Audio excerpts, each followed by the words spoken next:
রমাদানুল কারিমের রোজা আসার আগে আগে যদি যাকাতের টাকাটা পেয়ে যায়, ওই টাকা দিয়ে ওই মানুষটা ইফতারি কিনে ফেলবে। সমাজে যাকাত নিয়ে অনেক তামাশা করা হয়। এখন তো আপনি কাপড়ের দোকানে গেলে যাকাতের শাড়িও পাওয়া যায়। যাকাত প্রদান করা আমাদের সমাজে দেখা যায়, রমাদানুল কারিম যখন আসে তখন যাকাত দেওয়ার জন্য 2 দিন আগে পাবলিসিটি করা হয়। এই ইবাদতটা হলো ফরজ ইবাদত। ফরজ ইবাদতের মধ্যে যদি রিয়া থাকে, কোনো ধরনের লোক দেখানো ইবাদত থাকে, এটা আল্লাহর দরবারে কবুল হবে? বড় করে বলুন, হবে? আপনি 2 কোটি টাকার যাকাতও যদি দেন, ওই নিয়তের মধ্যে যদি একটু হেরফের থাকে, আমাকে মানুষ আলহাজ বলবে, আমাকে মানুষ অনুষ্ঠানের মধ্যে বিশিষ্ট সমাজসেবক, দানবীর, শিক্ষানুরাগী, এই ধরনের টাইটেলগুলো ইউজ করবে। এই ধরনের বিন্দু পরিমাণ চিন্তা যদি কারো যাকাত প্রদানকারীর অন্তরের মধ্যে থাকে, তার 2 কোটি টাকা না, সে যদি একেবারে যাকাত দিতে দিতে সবগুলোও দিয়ে দেয়, আল্লাহর দরবারে কবুল হবে না। তো সেই জন্য এই যাকাতকে আমরা এখন তামাশার পাত্র করে ফেলেছি। বাবা, এমনও দেখা যায়, শুনলে বড়ই আশ্চর্য লাগে, এই যাকাত দিতে গিয়ে অনেক মানুষ লাইন ধরে ওইখানে গরমের উত্তাপ গরমে রোজা অবস্থায় মানুষ মারা গেছে। এইরকম প্রমাণ আছে না নাই? তো সেই জন্য আপনার যেটা যাকাতের অর্থ আছে, এটা হিসাব করে আপনি যদি, যারা যাকাত পাবে 8 শ্রেণীর মানুষকে যাকাত দিতে হয়, এটা কোরআনুল কারীমের আয়াত আছে, ইন্নামাস সাদাকাতু লিল ফুকারাই। এই আয়াতের মধ্যে 8 শ্রেণীর মানুষকে আপনি যাকাত প্রদান করবেন। এই 8 শ্রেণীর মানুষ যদি রমাদানুল কারীমের রোজা আসার আগে আগে যদি যাকাতের টাকাটা পেয়ে যায়, ওই টাকা দিয়ে ওই মানুষটা ইফতারি কিনে ফেলবে। কথা বলেন ঠিক কিনা?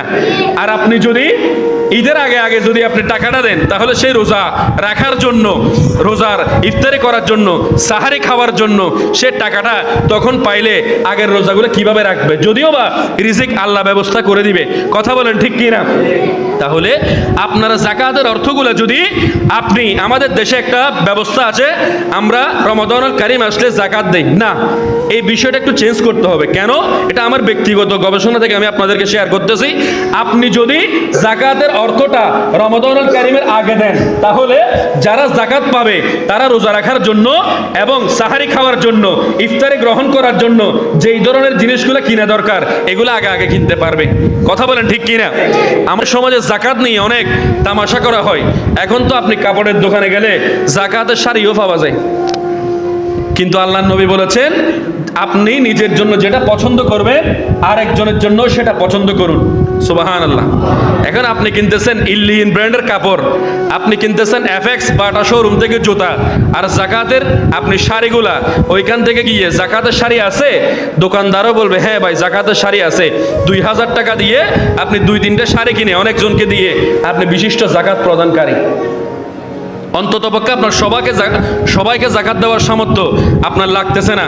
আপনার যেই পরিমাণ যাকাত আসছে, ওই পরিমাণ যাকাতের টাকাগুলো যদি আপনি একজন মানুষকে সচ্ছল করে দেন, ওই একজন মানুষ যদি পরিবারটাকে সচ্ছল করে ফেলতে পারে, সে আগামী বছর আর যাকাত নিবে?